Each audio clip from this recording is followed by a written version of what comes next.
S'il existe une forme de crédit que tu dois éviter de prendre, alors dans cette vidéo, je vais exactement t'expliquer de quel crédit est-ce qu'il s'agit concrètement. La plupart des banques ne vont pas te dire en fait pourquoi tu dois éviter de vendre. La plupart des banques ne vont pas te dire exactement pourquoi tu dois éviter de prendre ces crédits ou ce crédit. La plupart des banques ne vont pas te dire la conséquence ou les conséquences que cette forme de crédit peut avoir dans ta vie. Dans cette vidéo, je vais exactement te présenter de quel crédit est-ce qu'il s'agit et comment est-ce que tu peux bien sûr organiser ta vie en Occident, en Europe pour bien sûr atteindre des résultats financiers positifs sur le long terme.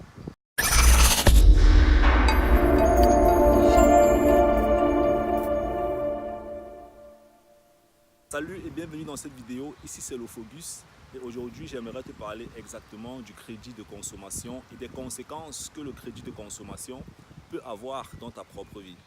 Quand tu arrives en Europe, quand tu arrives en Occident, peu importe le pays dans lequel est-ce que tu te situes, hors du Cameroun, sur la scène internationale, la forme de crédit que tu devras éviter en fait c'est le crédit de consommation. Comme son nom l'indique, c'est un crédit qui est exactement fait pour consommer. Alors si tu aimerais t'investir dans l'immobilier, ce que tu dois comprendre en fait c'est que si tu prends un crédit de consommation, premièrement c'est un crédit qui va diminuer ta crédibilité, diminuer ton pouvoir d'achat en ce qui concerne les investissements dans l'immobilier sur le long terme.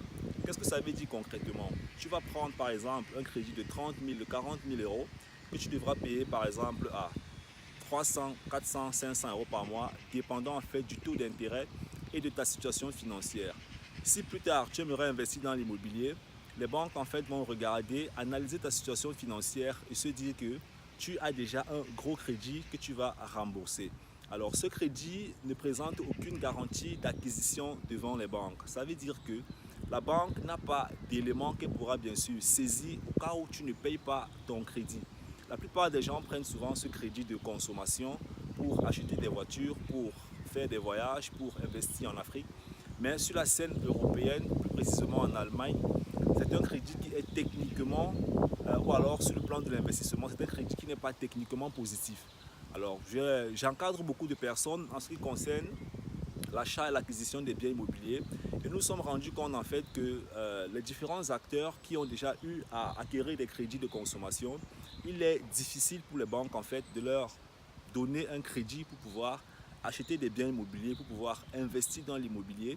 Si tu aimerais entreprendre, c'est autre chose, mais dans le secteur de l'immobilier, moins tu as les crédits, moins tu as des dettes de consommation, plus la situation elle est bien pour toi, plus la situation elle est positive pour toi. L'idée en fait c'est de comprendre qu'au début, il est important pour toi de commencer d'abord à investir, de comprendre comment le monde de l'investissement fonctionne, de comprendre en fait les rouages, les techniques, les mécanismes en fait qui doivent être exécutés quand on aimerait se lancer dans l'immobilier avant plus tard de réfléchir comment prendre un crédit. Si par exemple tu crées ce qu'on appelle une entreprise, une société immobilière, à travers cette société tu pourras par exemple décaisser un crédit plus tard pour faire certaines choses. Ça veut dire que tu vas passer par la voie de ton entreprise avant de pouvoir décaisser ce crédit. Donc dans cette vidéo, ce que tu dois comprendre c'est évite le crédit de consommation parce que le crédit de consommation c'est la pire des choses que tu puisses faire si tu aimerais te développer financièrement dans le secteur de l'immobilier ou alors dans toute autre forme d'investissement où la banque est le centre, où la banque est la seule personne ou la seule institution qui devra te décaisser le crédit pour pouvoir acquérir ce bien immobilier. Alors, je suis arrivé au terme de cette vidéo. Si elle t'a plu, n'hésite pas, abonne-toi à ma chaîne YouTube et partage la vidéo au maximum. Si tu as des questions, bien sûr, n'oublie pas de me laisser des commentaires dans la barre de description. C'était Lofocus, on est ensemble. Bye bye.